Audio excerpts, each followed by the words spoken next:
ำหรับวันนี้นะครับเราก็มาส่งซูมที่ฉะเชิงเซานะครับอำเภอบางน้ำเปรี้ยว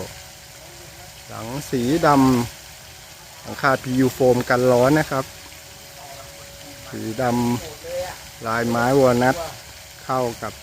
ตัวโครงสีดำนะครับสวยงามเหมือนเดิมนะครับมีชิงช้าให้ด้วยนะครับคู่หนึ่ง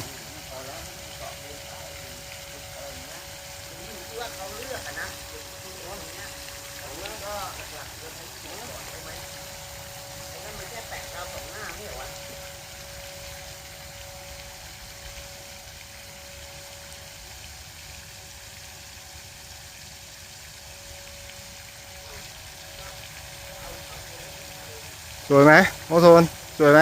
ชอบป่ะชอบสีดำนะหนูชอบสีดำอ๋อพ่อถ้าเป็นสีดำจะใช้สินค้าสีดำเหรอครับถ้าเป็นสีขาวจะใช้สินค้าสีขาวนะเอารีโมทอย่างเดียวอ่ะ